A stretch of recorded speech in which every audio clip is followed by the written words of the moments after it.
नमस्कार, कैसे आप लोग? ठीक है? अच्छा, थोड़ा शांत हो जाए, शांत हो जाए, थोड़ा आसान हो जाएगा। पिछले 60 दिन से मैं भाषण दे रहा हूं, तो थोड़ा शांत हो जाए।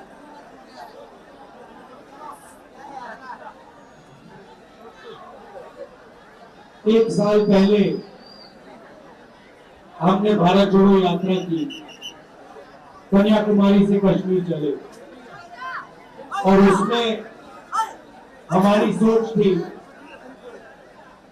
कि जो नफरत देश में फैलाई जा रही है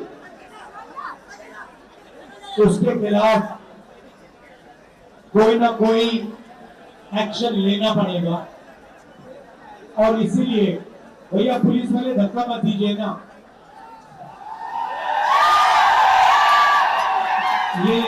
ये मोदी जी की रैली नहीं है,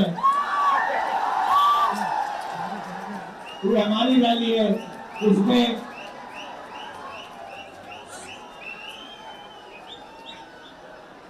तो हमने पिछले वाले यात्रा में नफरत के बाजार में मोहब्बत की दुकान खोली, और पिछली यात्रा में बहुत सारे लोगों ने हमें कहा कि देखिए आप 4000 किलोमीटर चले, मगर बहुत सारे ऐसे प्रदेश हैं जहां आप गए नहीं। ओडिशा नहीं गए, झारखंड नहीं गए, छत्तीसगढ़ नहीं गए, बंगाल नहीं गए, असम नहीं गए, बिहार नहीं गए, तो आपको दूसरी यात्रा करनी चाहिए। और हमने दूसरी यात्रा मणिपुर से शुरू की, और मुंबई में ये यात्रा समाप्त हो रही है। मगर ये यात्रा मुंबई में नहीं समाप्त होगी, ये यात्रा धारावी में समाप्त होगी। और इस यात्रा का मैसेज है, नहीं सुनो, मैं आपसे सुपरफिशियल बात नहीं करता हूं, मैं गहरी बात करने आया हूं आपसे। देखिए, ये जो धारावी है ये हिंदुस्तान का हुनर का कैपिटल है।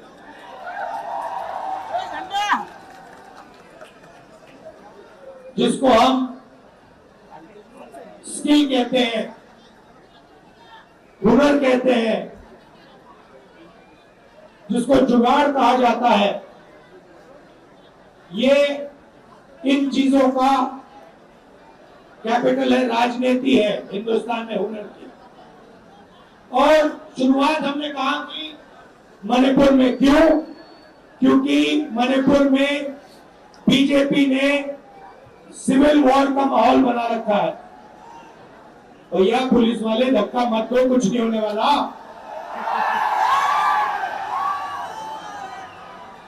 और भैया ऐसी शक्ति से धक्का दोगे तो आपको परे कर देंगे लोग, तो रिलैक्स रहो, कुछ नहीं होने वाला। तो हुनर का कैपिटल है यहां पे। लड़ाई हिंदुस्तान में, लड़ाई हुनर और दलालों के बीच में है, धारावी और अदानी के बीच में है।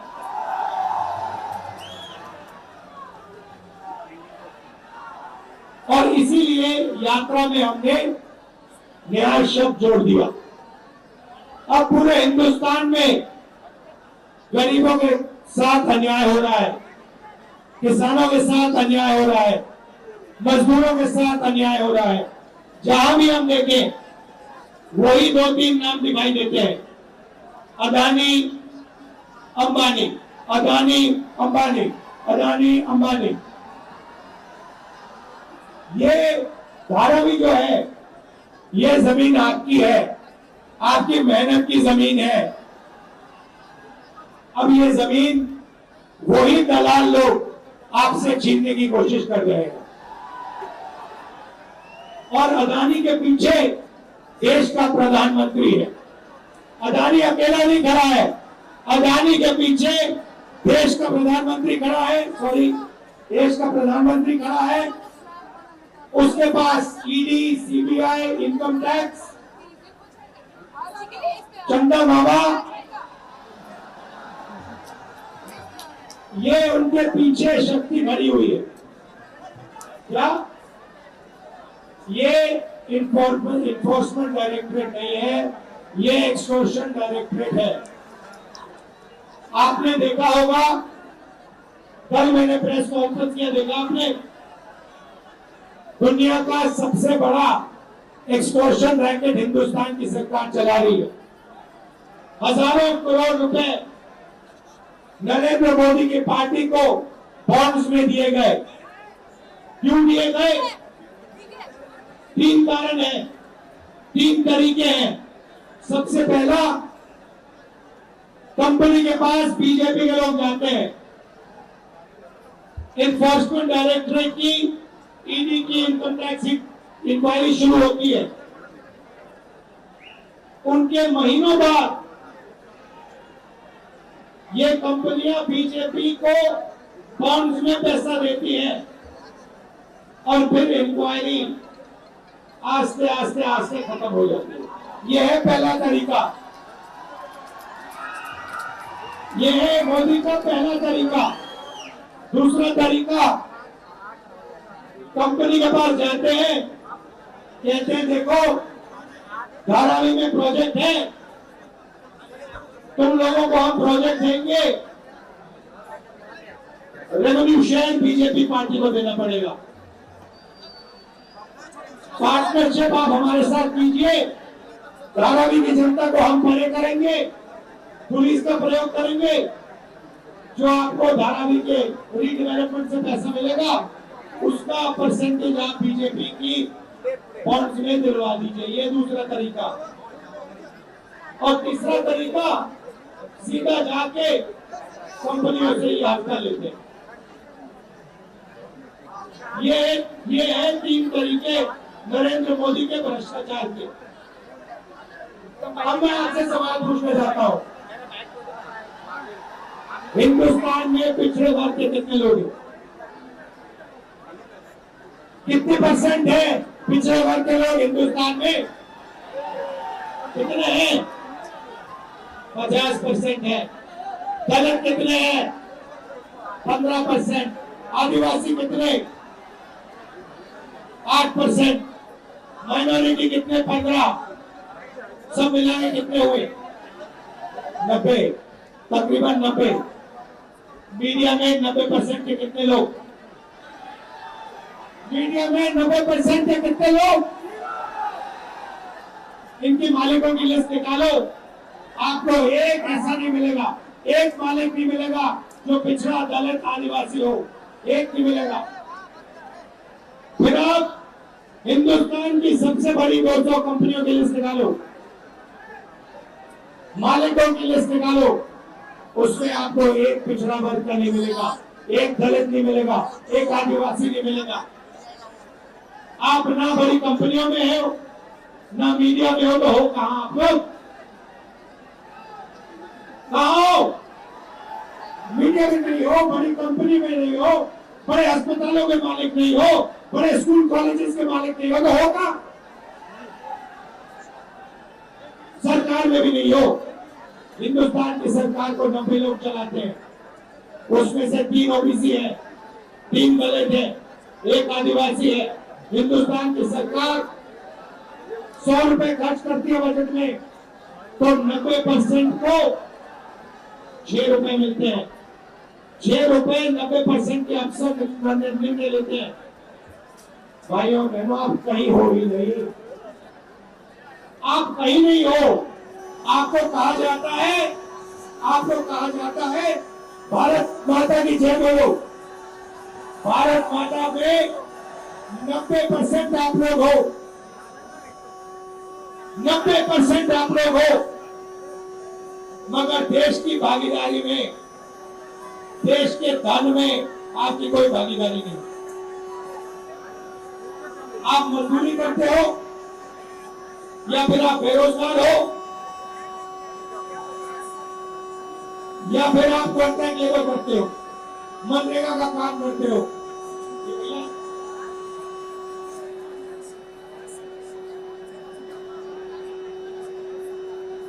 ठीक करो ना, माइक को ठीक करो। हेलो, तो आप लोग कहीं नहीं हो। पहले आपके रास्ते थे, आपका रास्ता सेना में जाने का था, उसको बंद कर दिया, अग्निवीर लागू कर दिया। अब आपको कहते हैं कि दो तरीके के शहीद होंगे, एक को शहीद का दर्जा मिलेगा, दूसरे को शहीद का दर्जा नहीं मिलेगा। चाइना के सैनिक 5 साल ट्रेनिंग करेंगे, हमारा अग्निवीर 6 महीने ट्रेनिंग करेगा, और जब अग्निवीर शहीद होगा उसे ना पेंशन मिलेगी, ना उसे शहीद का दर्जा मिलेगा। उसे कहा जाएगा आप मर गए मगर आप शहीद नहीं हो। पब्लिक सेक्टर को ये एक के बाद एक बेच रहे हैं। किसके हाथ में दे रहे? उन्हीं अदानी अंबानी के हाथ में दे रहे। हाँ, तो यही बात हो रही है। मैं आपसे सिर्फ ये कह रहा हूं, आप जब जाओ, आपको लूटा जा रहा है, 24 घंटे आपको लूटा जा रहा है और आप देखते जा रहे हो। मैनिफेस्टो में हमने क्रांतिकारी काम करना है। पहला काम जाति जनगणना, इससे सबकी गिनती हो जाएगी, सबको पता लग जाएगा किसकी कितनी आबादी।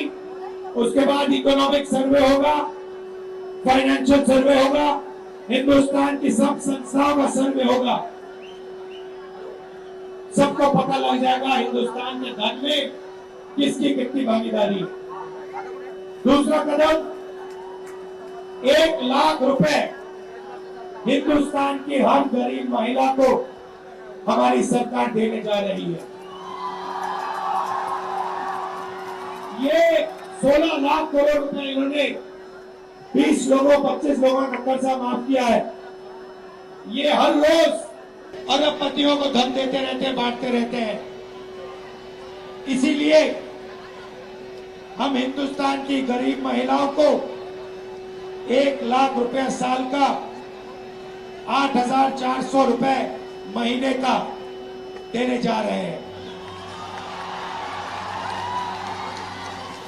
आखिरी बात मैं आपसे कहना चाहता हूं, देखिए, ये धारावी आपका है, ये आपका है और ये आपका रहना चाहिए।